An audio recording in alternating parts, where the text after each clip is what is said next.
നമ്മൾ ദിലീപേട്ടൻ്റെ സിനിമ കാണാൻ വന്നതാണ്. ദിലീപേട്ടൻ്റെ പപ്പ ബാ എന്ന് പറയുന്ന സിനിമ കാണാനാണ് നമ്മൾ വന്നിട്ടുള്ളത്. എൻ്റെ വീട്ടിനടുത്താണ്. എൻ്റെ വീട്ടിനടുത്തുനിന്ന് ഒരു 22 കിലോമീറ്റർ ഇപ്പം ഇല്ല. കാളീശ്വരി എന്ന് പറയുന്ന തിയേറ്ററിലാണ് കേട്ടോ. അപ്പോൾ നമ്മളെ ദിലീപേട്ടൻ്റെ സിനിമ എല്ലാവരും പോയി കാണണം. ഞാൻ വന്നിട്ടേ ഉള്ളൂ, ഇനി കാണാൻ പോകുന്നതേ ഉള്ളൂ. കൊള്ളാം എന്നാണ് എല്ലാവരും പറയുന്നത്.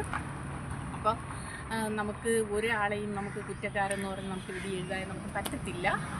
അതുകൊണ്ട് ഒന്നും അറിയാൻ നമുക്കൊന്നും പറയാൻ പറ്റത്തില്ല. അതുകൊണ്ട് അവരുടെ ഇത് നമുക്ക് നമ്മൾ ഒരു കലാകാരൻ എന്ന് പറയുന്ന സ്ഥിതിക്ക് അയാളെ ഇഷ്ടപ്പെട്ടു അതിൻ്റെ ഇതിലാണ് ഞാൻ സിനിമ കാണാൻ വന്നിട്ടുള്ളത്.